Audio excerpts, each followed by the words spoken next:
Hello there, Paddle Pals. I just got done with a doctor's visit follow-up and everything looks great. Blood pressure numbers are all fantastic. That's always good to hear. I think it's a great reason to go kayaking, don't you? We're dealing with the 3 H's today like we do in New England quite often. Hazy, hot, and humid. You'll hear that line a lot around here. Summertime, believe me. That's also a good reason to go out on the water. Today we're going to hit Quinsigamond Lake, I should say. We've already been to the lower part, which is called Flint Pond. Today we're going to go up to the pond proper at Quinsigamond State Park. These names are so hard to say, believe me. All right, no sense in burning haze light. Let's get going.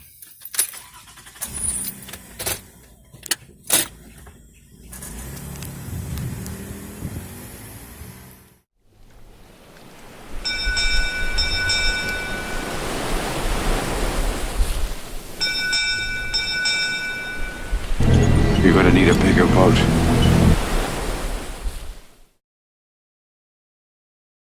Lake Quinsigamond is a freshwater lake located between the city of Worcester and the town of Shrewsbury. It is 4 miles long and has a surface area of approximately 722 acres. Lake Quinsigamond hosts 8 islands, with the majority owned by private citizens. 2 islands are connected to land via a bridge. The largest island, Drake Island, is still state-owned. Water from the lake empties into the Quinsigamond River in the Blackstone Valley. There are 3 distinct sections: the deep, narrow northern basin, the shallower southern basin with its many coves and islands, and the shallow southernmost section known as Flint Pond. The deep northern basin averages 33 feet, while Flint Pond averages only 9 feet. The shore is highly developed with many private homes and several commercial establishments. Fishing, boating, water skiing, and swimming are popular activities. The presence of 2 state parks, several private beaches, and marinas further facilitates such recreation. The large size of Lake Quinsigamond makes it possible to pursue individual recreational interests, particularly fishing, in areas relatively free from the disturbance of other activities.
Alright, Paddle Pals, here we are at Quinsigamond State Park. The hand-carried boat launch is over that way, as you can see, or as you will see.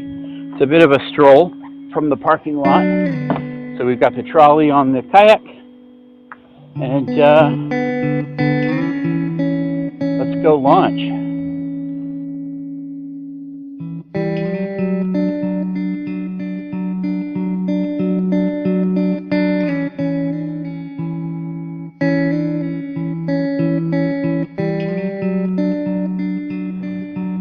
There is a spot right here where you could stop and unload your boat, but you can't take your vehicle down the ramp. This is hand launching only.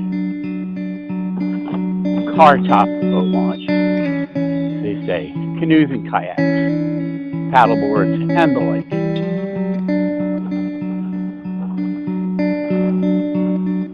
We've got a dock, which is nice, and just a straight dirt launch here.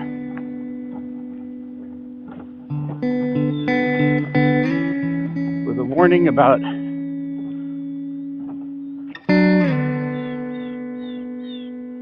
sudden drop-offs and no swimming in this area. It's always good to know. The drop-off part, above the swimming. Up lake or down lake? Not even sure which way is up and which way is down. The bridge over there. Someone else launching their boat. Well, as you can see, and this is not even a little bit surprising considering the location of this lake, that shoreline is very heavily developed.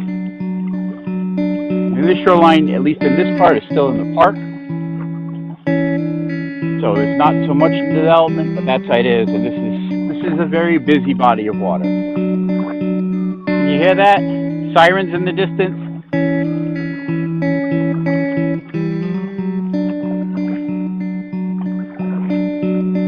Maybe it's me, but I really prefer to not go paddling in urban areas so much, I think. I mean, this place looks like it's a fantastic little oasis for the people who live in Worcester and nearby cities. There's a nice park, there's a nice screen. If you've got a boat, you can get out on the water. But as pretty as some of the spots are,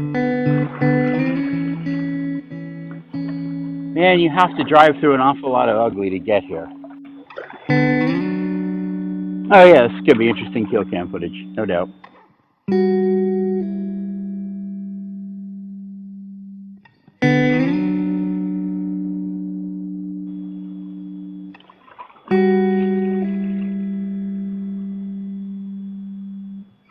Would you look at that? Kayaks just stuffed in the trees for storage. I don't know about you paddle pals, but that is no way to treat a boat. Disgraceful. Up ahead, you'll see the species Swanicus plasticus, native only to North America.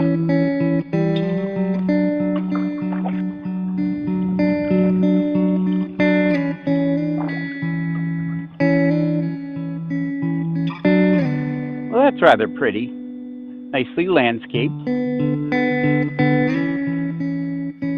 mean, if you're going to have a dock in the city, that's the way to go, right?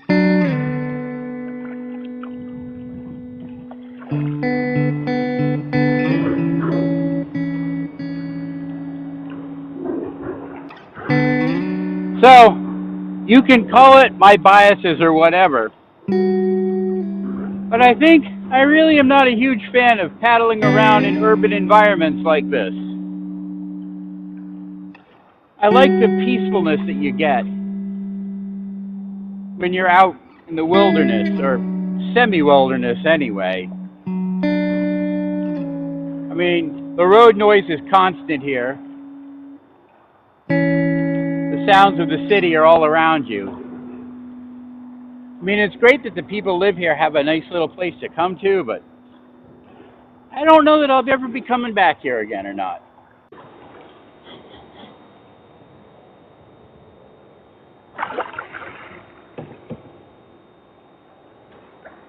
That is just sad. That is just so, so sad.